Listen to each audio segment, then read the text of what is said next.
Oh man, guys, it's a bad one. It's a bad one. Royal Rumble 2011. You got Blu-ray, DVD combo pack. Um, what can I say about this show? 4 matches, a 40-man Royal Rumble, the biggest Rumble match in history. Well, until 2018, when the greatest Royal Rumble would happen. This is to me one of the biggest disappointments in a Rumble that I've seen. And the reason I say that, they had so much potential with this 40-man Royal Rumble. Excuse me a minute. I'm trying to get the light adjusted here. There we go. That's better. Okay, so this event took place on January the 30th, 2011 at the TD Garden in Boston, Massachusetts. It was the 24th annual Royal Rumble. And the song was Living by a Dream by Finger 11.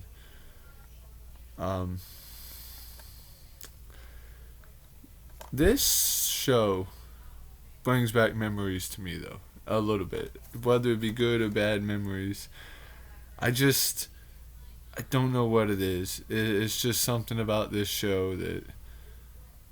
First match of the night, you've got Edge against Dolph Ziggler. This will be the last Rumble pay-per-view that Edge would be at.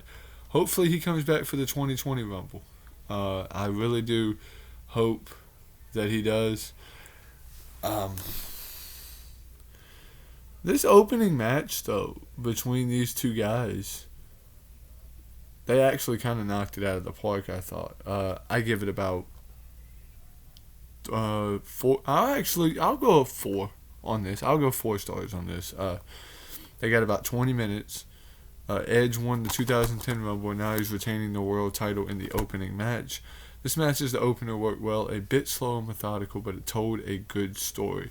And at the time, you had Dolph's old manager, Edge's old manager, Vicky, was now managing Dolph. And the whole thing was just something you'd see out of a Twilight film. I mean, it was a whole big thing, whatever. It was just crazy to me.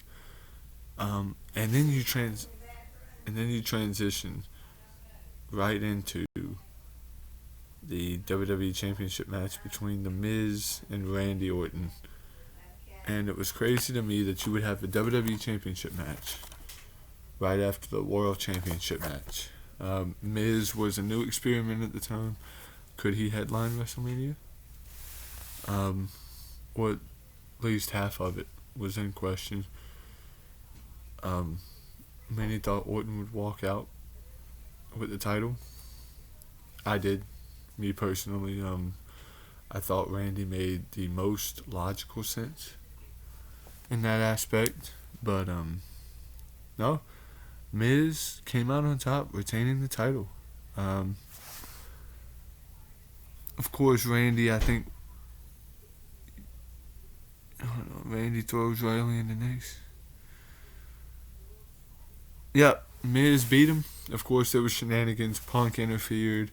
This match also got 20 minutes. So you have 2 back-to-back World Championship matches that gets 20 minutes, which is good and bad.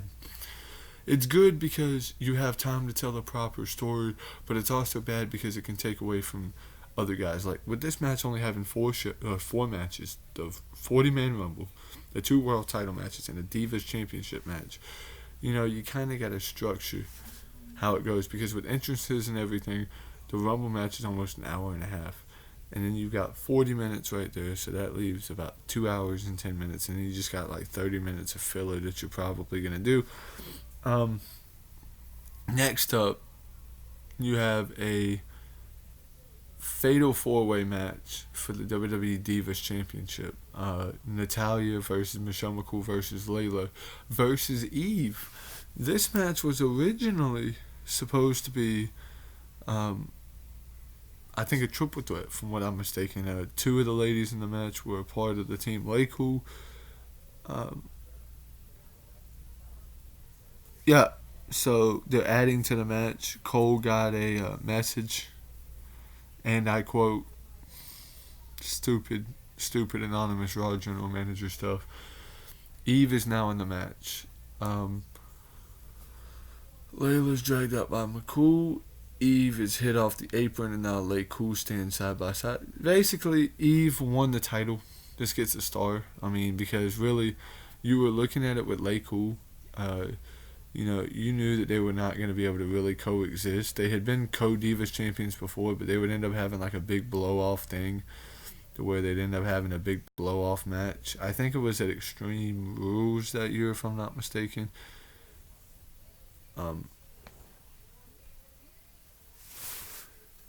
You know,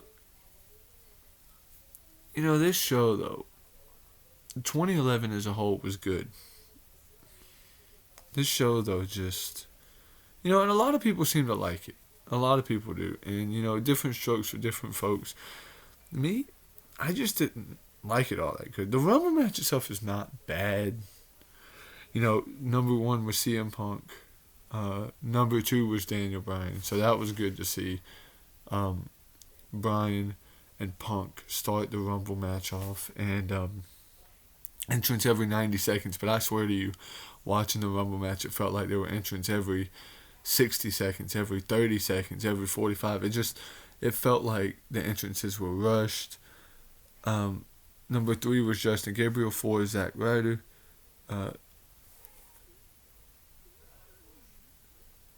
Yeah, see, some of them went like 60 seconds. This match is funny, though. Funny because this match right here was, I think, about 40 seconds longer than the 2002 Rumble match. I think the best performer in this match was CM Punk. You had the first part of the Rumble where CM Punk was teaming up with New Nexus at the time. I think it was Husky Harris, McGillicuddy, Justin Gabriel. No, Justin Gabriel was in the core. Husky Harris, Mason Ryan, CM Punk, Tarver, Otunga. There was a couple of other guys in there, original members of the New Nexus, and then some went into the core. That whole Nexus versus core thing was crazy to me, man.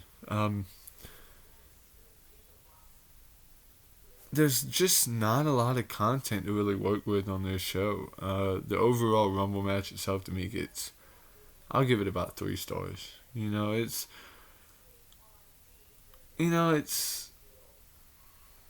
best match of the night to me was Edge and Ziggler. I mean, really, that's the best match to me. There's really nothing else of note. Overall, though, I think I'll give this show a 6 out of 10. I mean, it wasn't bad. Wasn't the worst Rumble. Definitely not the best. Definitely needed a lot of work, though, I think. Rumble match was what it was. And it's sad, but it's just the way. It's just the way that the cookie crumbles sometimes. And what I'll probably do for the next episode is like a voiceover. I have all of the rest of the Rumble DVDs, so that's what I'm going to be using instead of the network. I'm going to be using the Blu-rays. So, real quick though, it was pretty cool on this Blu-ray. They actually did have. I'm going to go over some of the stuff that was on here real quick. They had stuff from the Raw before, and it was pretty cool how they did it. They had Edge versus Miz, Punk versus Barrett, Natalya versus Melina. This was the January 24th edition of Raw that they had up there. All pretty interesting stuff, and like I said, I got 12, 13, 14, 15 on Blu-ray, whatever. Let me know Just let me know down in the comments what's the next classic pay-per-view that I should review. But like I said, guys, just let me know. I'm thinking about doing TNA pay-per-views. I'm also thinking about doing No Way Out 2000. I'm also thinking about Fastlane 2015, Elimination Chamber 2012. I got a couple of them that I want to do, but if there's anyone in particular, like if you want to torture me, want me to review December to Dismember or King of the Ring 95, which I don't want to, but if you want me to, I will. I like to take requests from the fans. What is a classic pay-per-view that you want me to review? Leave it down in the comment section. As always, guys, make sure to like, comment, subscribe, share the video if you want to with your friends. It gets the views out. In the next episode, it's a shameful thing. We're going to see if it was the end of the world as we knew it, or if it's a shameful thing lost their heads. We're going to be talking about the 2012 Rumble match. Peace.